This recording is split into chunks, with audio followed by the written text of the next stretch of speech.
기술적 분석입니다. 자, 시장 상황 빠르게 살펴보는 시간 가져보도록 하겠습니다.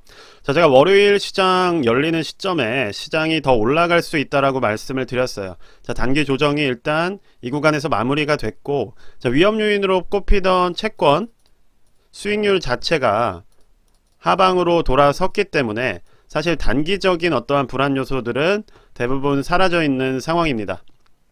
자, 그래서 빅스 같은 경우도 보시면 이미 하방으로 많이 움직이고 있어요. 자, 이 부분을 조금 주목을 하라고 말씀을 드렸는데, 자, 이격도가 이제 상당히 벌어져 있기 때문에, 자, 이런 식으로 이격도가 전환이 되려면 몇 개월의 시간이 필요할 수 있습니다. 그러니까 반대로 이렇게 한 번에 튀어오를 수는 있겠지만 일시적일 확률이 높고, 어쨌든 전체적인 시장의 심리 자체가 불안 쪽으로 돌아서기 위해서는 지금 어느 정도 시간이 필요한 상황이다. 그렇기 때문에 투자를 쉬거나 지금부터 폭락을 외치면서 뭐 숏을 산다거나 이런 식의 투자는 결과적으로 이득을 담보하기가 어려운 시장이라고 여러 번 말씀을 드리고 있어요. 자, 실제로 뭐 SOXX 같은 뭐 이러한 상품에 대해서 숏 들어가시겠다, SOXS 매수하시겠다라고 하신 분들 뭐 제 유튜브에서 많이 보셨겠지만 댓글을 다시거나 하는 분들 중에 결과가 지금 이렇습니다. 그러니까 끝도 없이 지하실로 내려가고 있는 상황이에요. 자, 그렇기 때문에 여러분들께서는 너무 쉽게 정배열에서 숏을 타는 거에는 신경을 쓰지 마시고 일단은 지금은 투자할 만한 시장이라는 것만 기억을 해주시면 되는 겁니다. 자, 제가 이때 1월부터 수익이 올라갈 거라고, 주식이 올라갈 거라고 말씀을 드렸지만, 자, 이러한 위기 상황마다 항상 강조드렸던 게 뭐냐면 일단 정배열이 만들어진 상황에서는 투자를 해야 된다. 그리고 뭐 일시적으로 조정이라던가 비중 조정을 할 수는 있겠지만 그것을 떠나서 어쨌든 정배열 상황에서 우리는 투자를 쉬어서는 안 된다고 말씀을 드렸습니다. 자, 그래서 그런 부분들을 조금 고민을 하시면서 자, 시장을 조금 바라보시면 좋을 것 같아요. 그래서 일단 나스닥 같은 경우는 다시 조금 더 상승을 만들어내는 흐름이에요. 그리고 QQQ나 S&P 500 모두 비슷한 흐름입니다. 자, 다만 오늘 제목에서 말씀을 드렸듯이 자, 이러한 고점부에 있는 종목들을 우리가 어떻게 대응을 할 것인가, 그 부분에 대해서 잠깐 말씀을 드리도록 하겠습니다.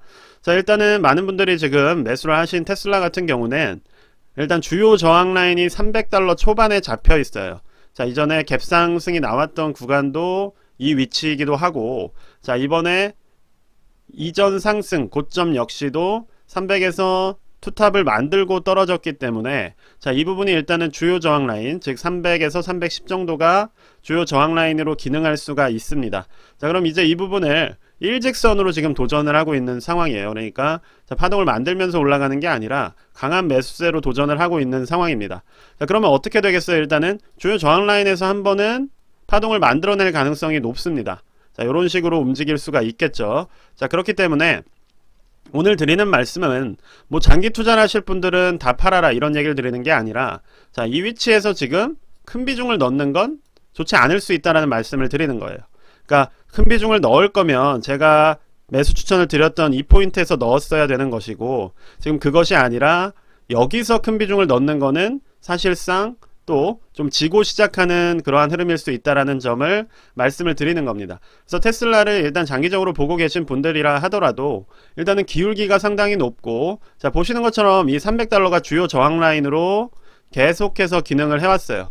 그러니까 이게 어떤 의미를 가지냐, 시총 측면에서 보더라도 물론 병합이 있었지만 자, 그렇게 보더라도 분할이 있긴 했지만 어쨌든 요 라인에서 어느 정도의 저항 라인이 생긴다는 겁니다. 그래서 그런 부분들을 좀 감안을 해주시면서 일단은 이 부분을 도전하면서 파동을 만들어 주고 갈 가능성이 높다. 자, 그리고 일단 저점 추세로 본다면 지금 흐름 자체는 기울기 자체가 조금 급한 면이 있다라는 거를 이해를 해주시면 좋을 것 같습니다. 그래서 한번 추세 라인을 대략적으로 그어보자면 지금 이 정도 기준 추세가 맞는 거예요. 그러면 만약에 이 추세대로 움직여 간다고 했을 때 한 260 정도 라인까지는 조정이 나올 수가 있는 흐름이라는 점을 말씀을 드리면서 일단 300의 주요 저항 라인이 있기 때문에 테슬라를 장기 보유하실 분들이야 뭐 이득을 보고 계시면 팔 이유가 없겠지만 일단은 정배열 상황에서 지금 진입하는 거는 지고 시작하는 걸 수 있다라는 말씀을 드리는 겁니다. 자, 그리고 마이크로소프트 같은 경우도 상승이 나왔고 자, 엔비디아 같은 경우도 상승이 나왔어요. 오히려 저는 구글이 조금 더 괜찮을 것 같다라고 말씀을 드렸는데 뭐 지금 뭐 이틀 빠졌다고 해서 주식이 끝나는 게 아니기 때문에 자, 요런 식으로 자, 이평선을 타면서 움직여갈 가능성이 있다고 생각을 합니다. 그래서 테슬라나 구글 뭐 다 좋은 종목이고, 자, 애플 같은 경우는 워낙 이미 높은 위치에 있어서 저는 이런 종목보다는 시작하는 단계 종목을 말씀을 드렸어요. 그래서 좀 비교적으로 떨어졌던 모건 스탠리도 저번 영상에서 언급을 드렸었는데 뭐 실제로 6% 넘는 상승이 나오기도 했습니다. 그래서 지금은 여러분들께서 종목을 잘 골라 주셔야 돼요. 이미 한 번의 랠리가 끝났기 때문에 여기서 끝이 아닙니다. 그러니까 주식이 올라가는 어떤 대형주들 중심으로 올라가서 여러분들이 보시기에는 지수가 엄청나게 올랐는데 나는 왜 이렇게 얼마 못 벌었지? 라고 생각을 하실 수 있어요. 근데 이번 상승 같은 경우는 어디서 이걸 이끌어 갔느냐? 바로 대형주들이 가지고 간 겁니다. 그래서 뭐 애플이라는 대형주가 20%가 올라가면 지수도 뭐 15%씩 올라가는 거예요.